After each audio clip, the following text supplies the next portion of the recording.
여러분들은 어둠 속에서 두려움을 경험해 보신 적이 있으십니까? 특별히 내가 누군가를 보호해야 되는데 갑자기 내가 예상하지 못했던 일로 어둠 가운데 당황해 보신 적이 있으십니까?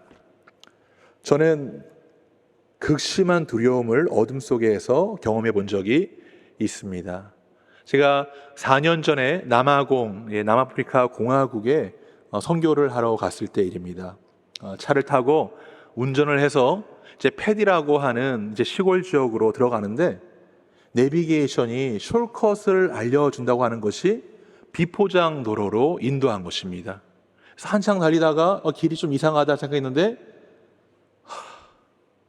역시나 타이어가 펑 하고 터졌습니다. 그래서 제가 너무나도 놀라서 이제 바깥에 나왔는데 그곳은 아무런 빛도 없었습니다. 어떻게 해야 되나? 제가 그때 함께 한 우리 선교팀은 저 포함해서 40대 남자 1명, 40대 여자 2명, 10대 청소년 1명. 근데 갑자기 어디에서 빛이 보이기 시작하는 겁니다. 핸드폰 불빛이 비치기 시작하고 그리고 아이들의 목소리가 들리기 시작한 것이었습니다. 한번 영상으로 보시기 바랍니다.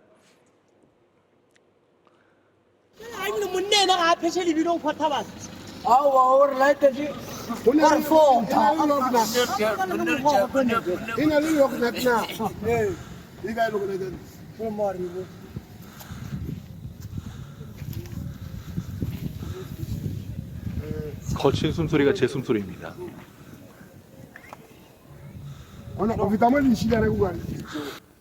바람 소리가 아니라 제 숨소리예요. 이때 제 마음이 어땠을까요? 사람들이 이렇게 왔는데 사실 제 마음에 안심이 되기보다 더 큰 두려움이 왔습니다. 왜냐하면 제가 그분들을 전혀 모르잖아요. 그리고 언제 이분들이 강도로 돌변할지도 모르고 이 타이어를 빼가는 일이 남아공에서 흔한 일인데 언제 이 사람들이 돌변해서 타이어를 빼갈지 모르지 않습니까? 그래서 저는 더 큰 이 패닉에 빠졌습니다. 근데 그때 저 멀리서 차 한 대가 이 쌍라이트라 그러죠. 빔을 막 하면서 빵빵 이러면서 막 달려오는 거예요. 그러면서 문이 내리려지더니 한 흑인 아저씨가 Are you Pastor Joe? 이러는 겁니다. 그때 제가 뭐라 그랬을까요? Yes! 알고 보니까 저희가 이제 약속 시간보다 늦어지니까 이 현지 목사님이 거기까지 달려왔다가 저희를 발견한 겁니다. 그때 제 마음 가운데 그 누구도 빼앗아갈 수 없는 평강이 임했습니다. 그러면서 말씀 한 구절이 떠올랐습니다. 다윗의 시죠. 시편 23편 4절 말씀인데 내가 사망의 음침한 골짜기로 다닐지라도 해를 두려워하지 않는 것은 주께서 나와 함께 하심이라. 주님께서 나와 동행하신다라는 것, 주님께서 나와 함께 이 삶을 걸어가신다라는 그 의미가 바로 이런 의미구나. 저는 순간 하나님의 동행하심의 그 축복, 그 은혜가 얼마나 큰 것인지 경험할 수 있었습니다. 예수님은 우리와 동행하시는 하나님이십니다. 그래서 성경은 예수님의 나심을 이야기하며 우리 예수님에 대해서 다음과 같이 기술합니다. 마태복음 1장 23절 말씀입니다. 보라, 처녀가 잉태하여 아들을 낳을 것이요 그의 이름은 임마누엘이라 하리라 하셨으니 이를 번역한즉 하나님이 우리와 함께 계시다 함이라.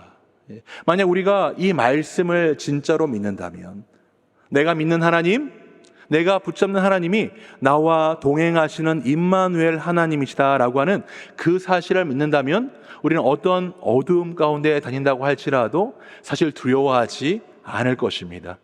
근데 문제는 무엇입니까? 내가 이 말씀을 머리로는 아는데 마음으로는 느끼지 못한다는 것입니다. 이것이 우리 신앙생활의 문제죠. 저는 오늘 말씀을 통해서 우리 하나님께서 나와 동행하신다라는 것, 그래서 내가 어떤 상황 가운데 있다고 할지라도 우리 하나님은 나를 포기하지 않고 나를 붙잡고 하나님의 뜻이 이루어질 때까지 나와 동행하신다는 그 사실을 우리가 온전히 믿는 그런 은혜를 누리기 원합니다. 오늘 이것을 생각하면서 오늘 본문 말씀을 다시 한번 읽어보기 원하는데요. 우리 요한복음 8장 12절 말씀 한번 읽어보도록 하겠습니다. 시작. 예수께서 또 말씀하여 이르시되 나는 세상의 빛이니 나를 따르는 자는 어둠에 다니지 아니하고 생명의 빛을 얻으리라. 오늘 예수님께서 자기 자신에 대해서 정의하시면서 무엇이라고 말씀하십니까? 나는 세상의 빛이다. 나는 세상의 빛이기 때문에 너희가 아무리 어둠 속에 거한다고 할지라도 너는 내가 보호할 것이다 라고 말씀하십니다. 그리고 우리 예수님께서는 이렇게 말씀하심으로 우리를 그의 빛 가운데로 초대하시는 것입니다. 오늘 이 말씀이 우리 삶 가운데 온전히 응답되어지기를 주님의 이름으로 축원드립니다. 빛 대신 주님의 이 초청 앞에 우리가 온전히 반응하길 원합니다. 이것이 바로 우리가 예수님을 믿음으로 말미암아 갖게 되는 복된 인생인 것입니다. 그렇다면 우리를 빛 가운데로 초청하시는 예수님은 우리에게 어떤 축복을 주실까요? 첫 번째, 우리 예수님, 우리 빛 되신 예수님은 생명의 축복을 주십니다. 예수님은 생명의 빛이십니다. 우리 주님의 빛 없이는 그 어떤 것도 창조된 것이 없습니다. 이것을 사도 요한이 이 요한복음을 쓰면서 다음과 같이 이야기를 합니다. 우리 요한복음 1장 1절 4절 말씀인데요. 태초에 말씀이 계시니라. 이 말씀이 하나님과 함께 계셨으니 이 말씀은 곧 하나님이시라. 그가 태초에 하나님과 함께 계셨고 만물이 그로 말미암아 지은 바 되었으니 지은 것이 하나도 그가 없이 된 것은 없느니라. 그 안에 생명이 있었으니 이 생명은 사람들의 빛이라. 성경은 무엇이라고 얘기합니까? 우리 예수님께서, 우리 하나님이 세상을 창조하실 때 그가 함께 하셨고, 그리고 세상의 모든 것들을 창조하실 때 그의 빛으로 창조하였다라고 성경 우리에게 이야기하고 있습니다. 그러므로 우리 예수님의 빛은 생명의 빛입니다. 예수님의 빛이 주시는 생명의 축복은 첫 번째로 영생의 축복입니다. 우리의 근본적인 문제는 죽음의 문제입니다. 사람의 모든 슬픔과 근심, 낙심, 절망, 이 모든 것은 사실 죽음과 연결되어 있습니다. 왜 그렇습니까? 사람에게 아무리 큰 질병과 어려움이 있다고 할지라도 우리가 죽지 않는 확신이 있다면 다시 시작하면 되기 때문입니다. 그래서 우리의 모든 문제는 사실 죽음과 연결되어 있습니다. 한 부자가 있었습니다. 그 부자는 자신과 가족을 위해서 아주 열심히 일했습니다. 하루는 몸이 안 좋은 거예요. 그래서 병원에 갔더니 청천벽력과 같은 소식을 듣게 됐습니다. 6개월밖에 못 산다는 것입니다. 이 암이 퍼져서 6개월밖에 못 산다는 소식을 들은 것입니다. 그래서 그는 다짐합니다. 이제 남은 인생 6개월밖에 못 사는데 나는 치료를 받지 않고 내가 번 모든 돈을 쓰고 죽겠다. 그리고 열심히 자신이 번 돈을 씁니다. 좋은 호텔 가고 맛있는 음식 먹고 좋은 여행을 가고 그렇게 시간을 보내는데 이게 웬일입니까? 6개월이 지났는데 죽지 않았습니다. 오히려 몸이 좀 좋아진 거예요. 그러면서 또 시간을 보내는데 여전히 죽지 않는 것입니다. 1년이 지나고 의사를 찾아갔더니 그 의사가 하는 말, 축하합니다. 암이 다 나았습니다. 근데 그때 그 이야기를 듣자마자 그 부자에게 스쳐 지나는 생각이 뭐냐면 망했다. 앞으로 어떻게 하지? 근데 그 생각을 하자마자 저 깊은 곳에서 한 목소리가 들렸습니다. 뭘 걱정해? 다시 시작하면 되지. 그래도 살았잖아. 우리가 이 생명이 있으면 어떤 어려움을 겪는다고 할지라도 다시 시작하면 되고 그 안에는 소망이 있는 것입니다. 오늘 말씀은 우리 예수님께서 세상의 빛이신데 그를 따르는 자에게는 생명의 빛, 나의 생명을 얻는다라고 예수님께서 말씀하고 계시는 것입니다. 오늘 말씀에서 예수님께서 말씀하시는 이 생명은 헬라어로 조웨라고 하는 단어입니다. 우리가 성경을 보면 헬라어로 이 생명을 뜻하는 것이 두 가지 단어가 있다는 것을 발견하는데요. 하나는 바이오스, 육체적인 삶입니다. 육체적인 삶. 그리고 또 다른 생명이 예수님께서 말씀하시는 조웨라고 하는 이 생명입니다. 이것은 영원한 삶, 영원한 생명을 이야기하는 것입니다. 그래서 우리가 예수님을 믿고 예수님께서 우리에게 생명의 빛을 주시면 우리는 그 빛을 소유함으로 조웨, 영원한 생명을 얻게 되는 것입니다. 이 생명, 이 영원한 생명을 가진 사람은 이제 하나님과 소통하는 인생을 살게 되죠.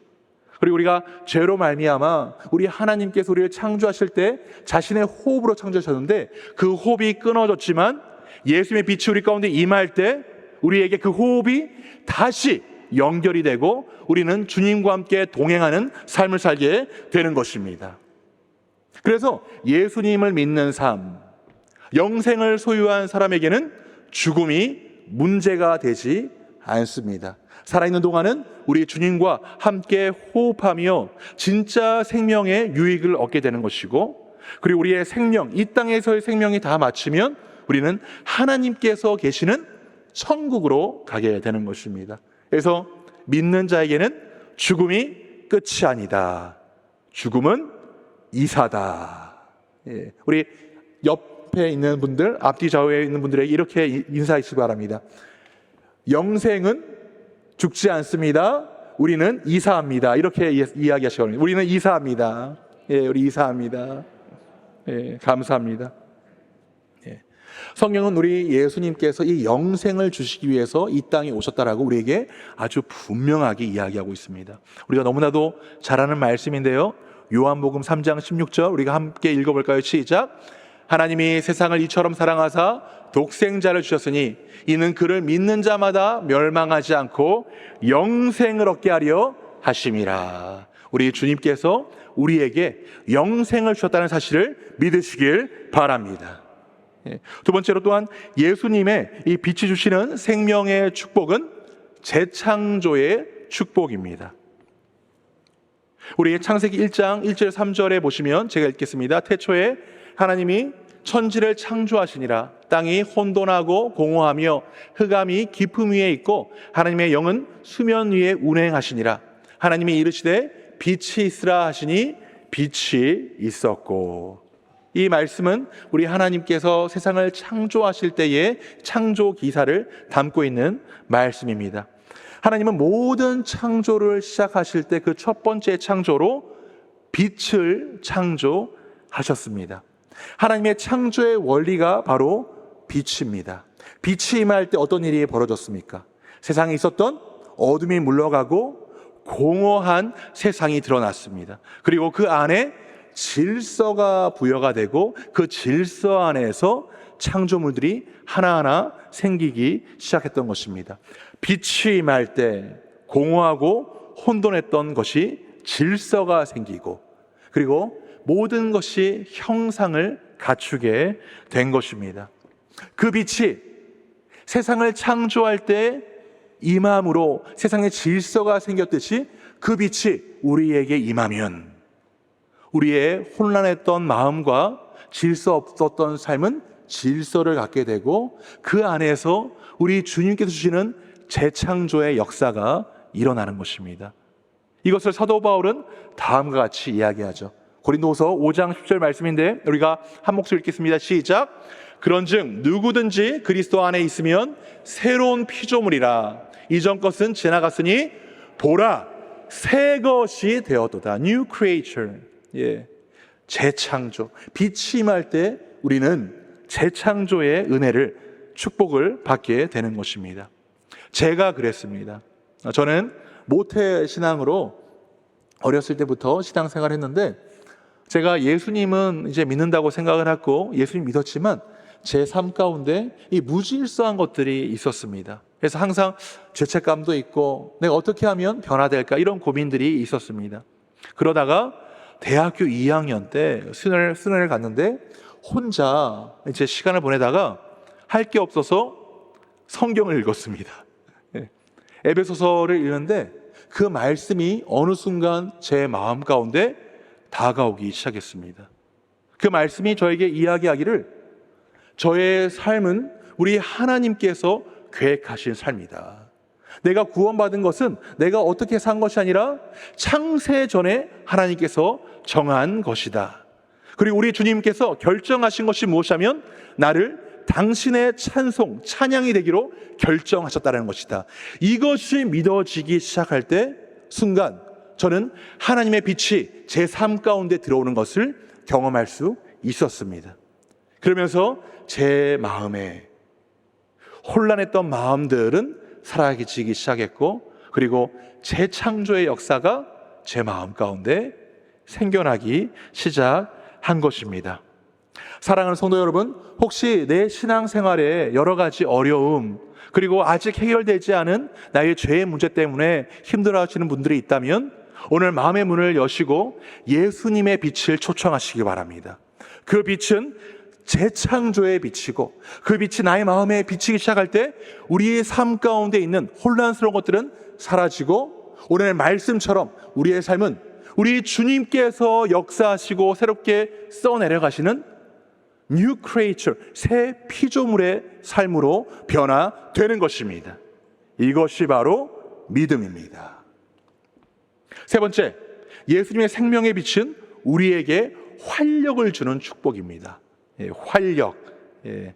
우리 앞뒤 좌우 사람 보시면서 이렇게 여쭤보시기 바랍니다. 활력이 있으십니까? 이렇게. 활력이 있으십니까? 오늘 주님께서 우리에게 주시는 말씀은 아무런 맥락 없이 하시는 말씀이 아닙니다. 나는 세상의 빛이다 라고 우리 예수님께서 선포하셨는데, 이 말씀에는 이 전후 좌우에 이 문맥이 있습니다. 요한복음 7장은 초막절을 시작으로 기록이 됩니다. 그리고 8장에 들어가서는 이 초막절이 마칠 때를 우리에게 이야기를 합니다. 예수님께서 나는 세상의 빛이다 라고 이야기하는 이 시기는 초막절이 끝나는 시기입니다. 이 초막절 맨 마지막에 이스라엘 백성들이 하는 전통이 무엇이냐면 축제를 벌이는 것입니다. 밤새도록 축제를 벌이는 것이에요. 불을 켜놓고, 장막에 불을 켜놓고 축제를 벌입니다. 이때 이 장막을 밝히고 축제가 가능하게 한 이 빛은 용서의 빛이고 또한 활력의 빛입니다. 예수님은 그 빛을 경험한 유대인들을 향해서 나는 세상의 빛이다라고 그렇게 말씀하고 계시는 것입니다. 아까 제가 예수님께 주시는 이 생명은 조에라고 하지 않았습니까? 이 조에가 라틴어로 변하면 비타라고 하는 단어, 비타. 비타. 많이 들어보셨죠? 이거 보시면 확실히 알게 되고요. 비타 500. 비타 500. 이게 바로 이 조의 비타의 활력입니다. 우리 주님께서 우리에게 빛을 비추시면 우리 삶 가운데 활력이 생깁니다. 우리 주님께 주시는 빛은 우리에게 너무나도 넘치는, 활력 넘치는 에너지인 것입니다. 이것을 너무나도 잘 형상한 말씀이 있습니다. 우리 말라기서 4장 2절 말씀인데요, 제가 읽도록 하겠습니다. 내 이름을 경외하는 너에게는 공의로운 해가 떠올라서 치료하는 광선을 비추리니 너희가 나가서 외양간에서 나온 송아지같이 뭐라고요? 뛰리라. 이 공의로운 해가 떠올라서 치료하는 광선을 비춘다. 이것이 바로 우리 주님께서 주시는 빛인 것입니다. 근데 이 빛을 언제 주신다고요? 여호와를 경외하는 자에게. 여호와를 경외하는 가장 대표적인 우리의 반응이 무엇입니까? 예배죠, 예배. 오늘 이 예배 가운데 우리 하나님께서 우리에게 활력의 빛을 주시는 것을 믿으시길 바랍니다. 우리가 주님 앞에 나아가고 주님께 예배할 때 우리 주님은 주를 경외하는 자들에게 빛을 비춰주시고 우리 마음 가운데 있는 우울함과 우리 육체의 모든 질병을 해결하십니다. 혹시 오늘 주일날, 우리 주일은 부활의 아침이거든요. 이날 혹시 내 안에 있는 어떤 문제 때문에 낙담되셨던 분들이 계시다면, 그리고 내가 남에게 이야기할 수 없는 어떤 육체적인 질병이 있었던 분들이 계시다면 오늘 이 예배를 통해서 우리 주님께서 활력의 빛을 비춰주심을 믿으시길 바랍니다. 그리고 회복의 은혜가 이 자리에 있는 모든 분들에게 임하기를 주님의 이름으로 축원드립니다.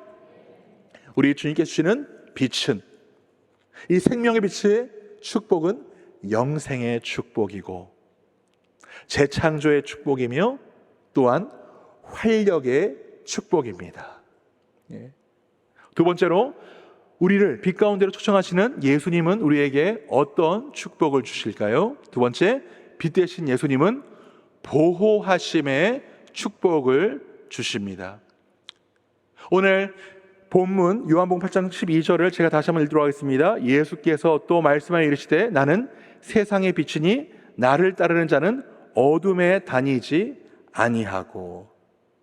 나는 세상의 빛이고 내가 너희를 초대하는데 너희가 나와 함께하면 뭐라고 말씀하십니까? 너희가 어둠에 다니지 아니한다라고 우리 예수님께서는 말씀하십니다. 예수님께서 빛이라는 이 말은 우리가 다시 한번 생각하면 세상은 어둠이라는 것을 의미하는 것입니다. 우리가 죄에 걸려서 넘어지는 것, 우리가 여러 가지 유혹을 얻는 것, 그 다음에 사망 권세에 우리가 힘들어하는 것, 이 모든 것이 왜 그러냐면 어둠 속에 그것이 쌓여 있기 때문입니다. 하지만 빛이 임할 때 우리 삶 가운데 놓여있는 죄와 우리를 걸려 넘어지게 하는 모든 것들은 드러나게 돼 있습니다.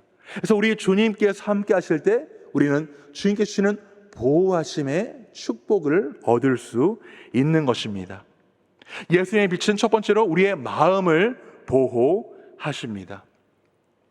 성경 우리에게 너희가 지킬 것 중에 마음을 지키라라고 얘기합니다. 왜냐하면 이 마음에서 생명의 모든 것이 나오기 때문에.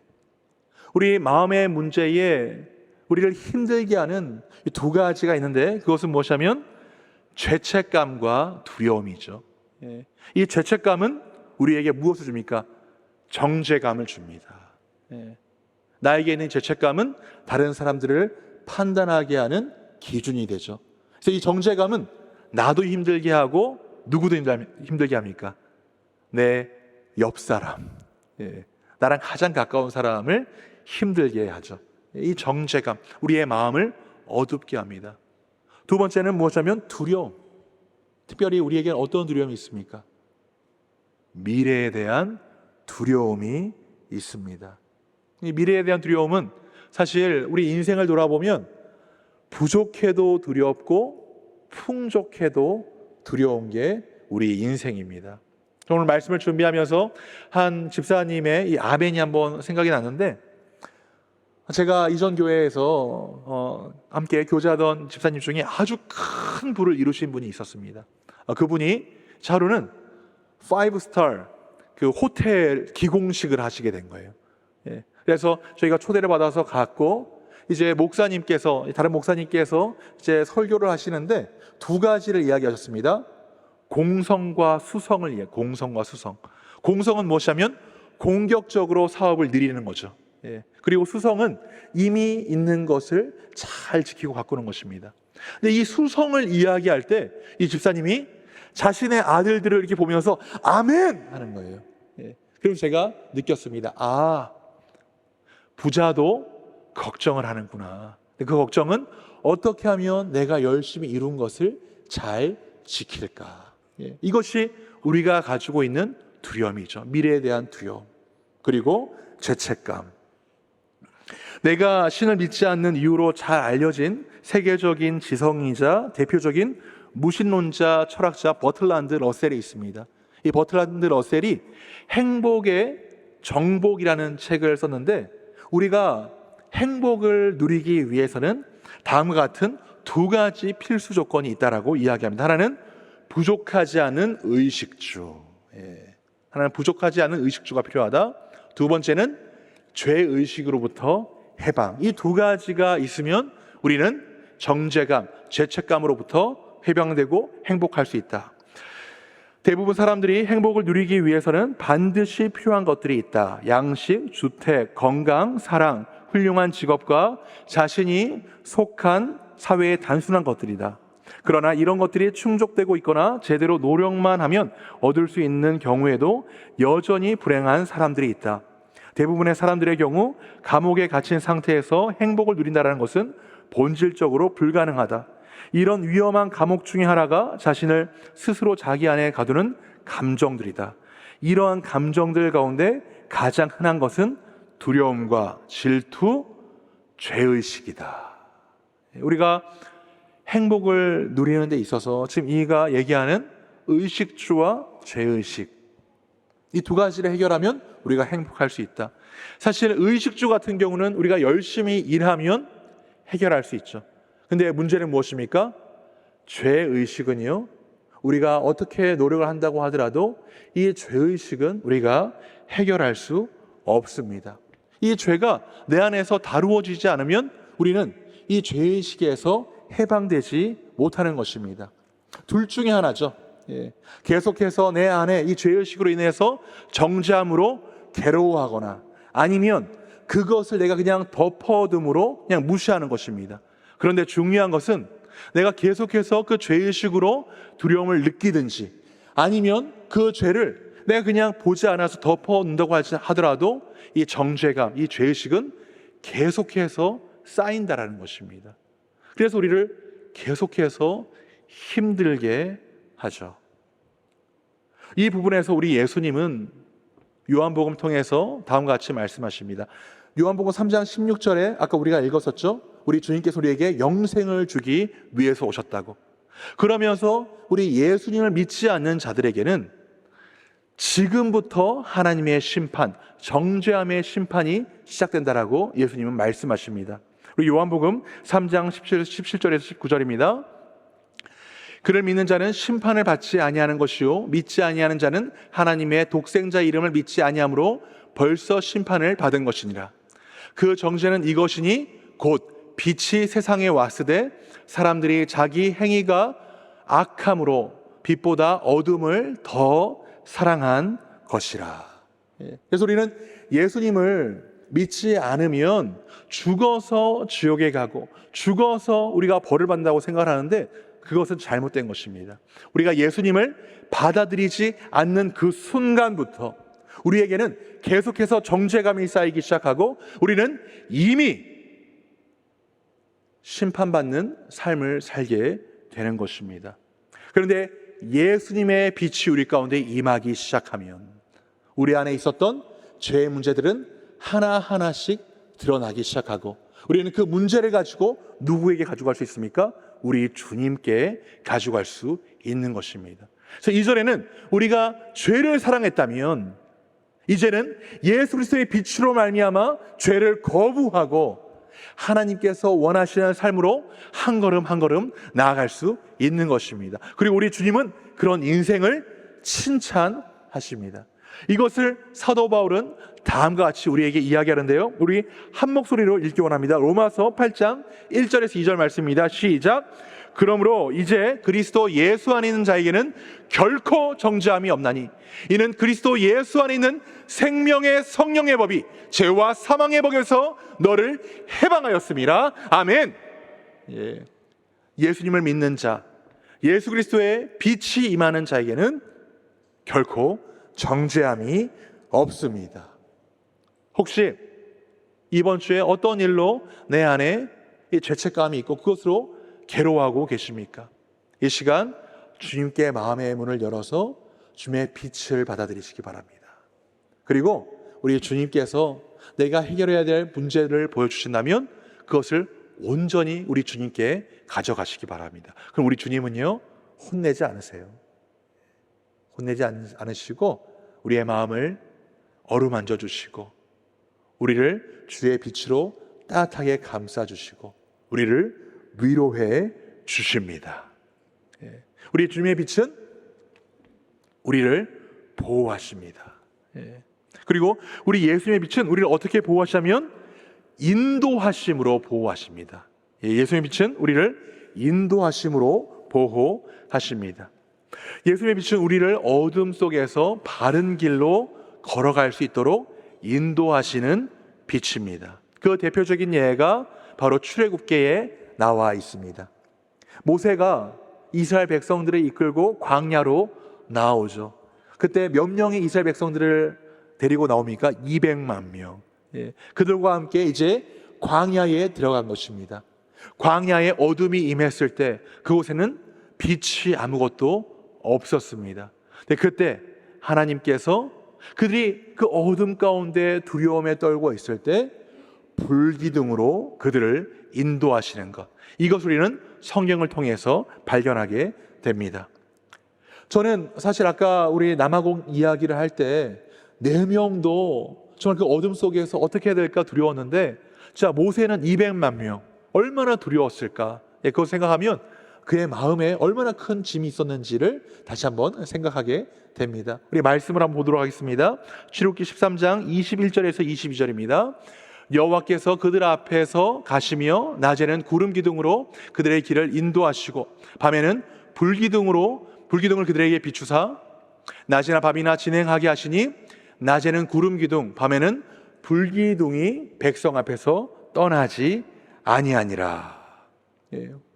우리 주님께서, 우리 하나님께서 이스라엘 백성들을 출애굽하실 때 인도하셨던 그 빛은 여전히 우리를 인도하시는, 우리를 보호하신 주님의 빛입니다.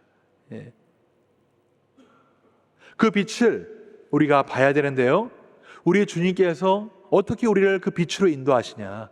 주의 말씀으로 우리를 인도하시죠. 우리 다윗의 고백입니다. 시편 119편 105절 말씀인데 우리 한 목소리 읽습니다. 시작. 주의 말씀은 내 발의 등이요 내 길의 빛이니이다. 주의 말씀이 빛이 되어서 우리를 어둠 속에서 이끕니다. 제가 오늘 말씀을 준비하면서 아주 감동적인 책 한 권을 읽었습니다. 아프리카 우간다의 선교사인 KT 데이비스 메이저스가 쓴 그래도 소망이라는 책입니다. 이 KT 데이비스 메이저스, 이 선교사님은 이전에 엄마라고 불러도 돼요 라고 하는 책으로 많은 사람들에게 감동을 주었던 선교사님이십니다. 테네시 주에서 자라났고 19세 때 좋은 대학에 갈 수 있는 성적이 충분했음에도 불구하고 우간다로 무작정 싱글의 나이로 선교를 갔습니다. 그리고 13명의 아이를 입양했습니다. 그래서 엄마라고 불러도 돼요 라고 하는 책에서는 어떻게 하나님의 그 소명에 자신이 따랐는지, 그리고 13명의 아이들을 입양하면서 이제 생긴 아주 감동적인 이야기를 담았습니다. 근데 그때 그녀의 이름은 KT 데이비스였는데 몇 년이 지나고 KT 데이비스 메이저스라고 하는 이름으로 이 책이 나온 겁니다. 그 말은 무엇이죠? 결혼했다. 결혼을 하고 이제 그 다음에 이제 하나님께 주신 그 일들을 책으로 썼는데, 이 전에 엄마라고 불러도 돼요라고 하는 책은 정말 하나님께서 부어줬던 그 은혜와 사랑과 그리고 뭔가 밝은 이야기라면, 그래도 소망이라는 책은 그 이후에 선교사로서 아이들을 키우며 그 생활을 하며 힘들었던 이야기, 자신이 어둠 속을 통과했던 이야기를 담고 있습니다. 이 KT 선교사님이 여느 때와 다름없이 13명의 아이들을 이제 잘 양육하고 있는데, 하루는 낯선 한 흑인 여성이 자신의 집으로 온 것입니다. 그러면서 이곳에 내 딸이 있습니다. 내 딸을 데리러 왔습니다. 알고 보니까 이 KT 선교사님이 너무나도 사랑하는 제인이라고 하는 아이가 있었는데 이 아이의 친모였던 것입니다. 근데 어떡합니까? 엄마가 왔으니까 보내야죠. 근데 사람의 정이라고 하는 것이 그렇게 한 번에 끊어지지가 않습니다. 10년 동안 자신이 정말 최선을 다해서 양육했던 아이기 때문에, 마음으로 낳았던 아이기 때문에 이 하루아침에 이 아이를 보낸다는 것은 너무나도 어려운 일이었습니다. 그래서 매일매일 제인의 빈자리를 보며 하나님께 원망하기 시작했습니다. 하나님, 저에게 왜 이런 일을 주시나요? 제가 너무나도 힘듭니다. 그때 이 KT 선교사님이 너무나도 힘든 마음으로 말씀을 읽는데, 그때 읽었던 말씀이 로마서 8장 32절 말씀입니다. 자기 아들을 아끼지 아니하시고 우리 모든 사람을 위하여 내게 내주신 이가 어찌 그 아들과 함께 모든 것을 우리에게 주시지 아니하시겠느냐. 이 말씀이 이 KT 선교사님 마음에 빛으로 다가오기 시작했습니다. 그러면서 묵상하기 시작했어요. 맞아, 우리 하나님께서 아들까지 나에게 주셨는데 우리 주님께서 주시는 것이라면 내가 받아들일 수 없는 이 상황일지라도 그것이 최선이겠지. 내가 지금 죄인을 떠나보내고 이 상황으로 너무 힘들지만 이건 역시 하나님께서 나에게 가장 좋은 것을 주시기 위해서 주신 선물일 거야. 그러면서 KT 선교사님은 다음과 같이 고백합니다. 나는 하나님을 믿는 법을 처음부터 다시 시작했다. 그러면서 다시 우리 주님을 신뢰하고, 그리고 그 다음에 이 죄인과 연결된 그 일들을 하며 하나님께서 더 큰 아름다운 일을 역사하시는 것을 이 KT 선교사님이 경험했습니다. 그 다음 이야기가 궁금하신가요? 궁금하세요? 예, 책방에 가셔서 읽으시기 바랍니다. 너무 은혜가 되는 책입니다. 우리가 정말 예상하지 못했던 일 때문에 정말 혼란스러울 때가 있고 두려울 때가 있습니다. 근데 우리가 그때 붙잡아야 되는 것은 무엇이냐면 사람의 지혜가 아닙니다. 우리가 붙잡아야 되는 것은 늘 나의 등이 되시고 빛이 되시는 하나님의 말씀입니다. 그 말씀이 바로 그 문제를 해결할 수 있는 솔루션이 되지 않을 수 있습니다. 하지만 우리가 믿어야 되는 것은 무엇입니까? 지금 당장 이 말씀으로 인해서 내가 원하는 결과가 오지 않는다고 할지라도 이 시간이 지났을 때 결국 하나님께서 나에게 가장 좋은 것을 주실 것이라는 그 믿음을 갖는 것, 이것이 바로 우리가 선택해야 되는 믿음의 선택인 것입니다. 그래서 우리가 해야 되는 것은 무엇이냐? 빛 대신 하나님의 말씀을 읽음으로 그 말씀을 나의 말씀으로 삼고 미리 감사하는 것이죠.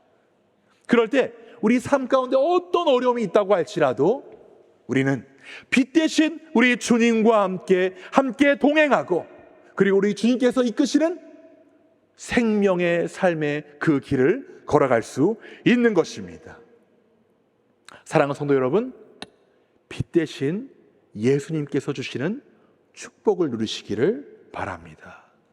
그 축복된 인생을 오늘부터 사시길 바랍니다. 마음의 문을 열어 빛 대신 예수님과 동행하는 축복을 누리십시오. 우리 주님은 지금도 우리의 마음을 두드리십니다. 요한계시록 3장 20절 말씀입니다. 볼지어다 내가 문 밖에 서서 두드리노니 누구든지 내 음성을 듣고 문을 열면 내가 그에게로 들어가 그와 더불어 먹고 그는 나와 더불어 먹으리라. 우리 주님께서 계속 똑똑똑똑 Do you wanna build a snowman? 이것이 아니라 문을 열어달라고 우리 주님께서 말씀하시죠.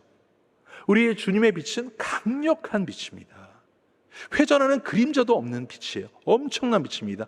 근데 아무리 강한 빛이 우리를 비춘다고 할지라도 우리의 문이 단단하게 잠겨 있으면, 우리 마음의 블라인드가 단단하게 잠겨 있으면 그 빛은 들어오지 못합니다. 하지만 우리가 마음의 블라인드를 열면 그 사이로 어제도 있었고 오늘도 있고 영원히 함께 하실 우리 주님의 빛이 우리의 마음에 그 공허한 것을, 어두운 것을 비추시는 것입니다. 그래서 중요한 것은 우리의 마음의 문을 주님께 열어드리는 것이죠. 우리 주님께 우리의 마음의 문을 여는 것 어렵지 않습니다. 성경은 우리에게 다음과 같이 이야기합니다. 로마서 10장 9절 13절 말씀인데 우리가 한 목소리 좀 긴데 함께 읽도록 하겠습니다. 시작. 내가 만일 내 입으로 예수를 주로 시인하며 또 하나님께서 그를 죽은 자 가운데서 살리신 것을 내 마음에 믿으면 구원을 받으리라. 사람이 마음으로 믿어 의에 이르고 입으로 신하여 구원에 이르느니라. 성경에 이르되 누구든지 그를 믿는 자는 부끄러움을 당하지 아니하리라 하니 주께서 모든 사람의 주가 되사 그를 부르는 모든 자에게 부요하시도다. 누구든지 주의 이름을 부르는 자는 구원을 받으리라. 우리가 주님의 이름을 부르면서 주님, 제 마음에 함께 해주세요. 주님, 여전히 제 삶에 제가 주인된 영역들이 너무나도 많습니다. 하나님, 이 모든 것을 아버지 앞에 내려드리오니 주님, 주의 빛으로 제 마음을 비춰주시고 주여, 제 마음의 주인이 되어 주세요. 우리가 그렇게 주님을 초청하고 아버지 앞에 나아갈 때 우리 주님의 생명의 빛, 우리를 보호하시는 우리 예수님의 빛은 우리의 삶을 보호하시고 우리에게 축복을 주시는 것입니다. 우리 이렇게 한번 따라해 보기 원합니다. 이 축복된 인생을 사시기 원하신다면 이렇게 한번 따라해 볼게요. 절 따라해 봅니다. 예수님의 빛을 사모합니다. 나의 마음의 문을 엽니다. 제 삶의 주인이 되어 주십시오. 주님의 빛으로 저를 인도하여 주시옵소서. 그러면 이제 우리 주님은 우리의 이 요청을 듣고 우리 삶 가운데 함께 동행하시고 그의 빛으로 우리의 삶을 축복하시고 우리를 보호하시고 날마다 그 누구도 빼앗아갈 수 없는 주의 활력으로 재창조의 은혜로 우리를 주의 길로 인도하실 것입니다. 이 기쁨이 넘칠 때 우리는 비로소 빛된 자녀로 주의 빛을 증거하며 주께서 부르시는 사람들을 주님께로 인도할 수 있는 그런 빛의 자녀로 살아갈 수 있는 것입니다. 주님의 빛과 함께 동행하시는 축복을 누리시기를 주님의 이름으로 축원드립니다. 그리고 그 빛의 축복을 사람들에게 증거하는 주의 복된 권속들이 되시기를 주님의 이름으로 축원드립니다. 기도하시겠습니다.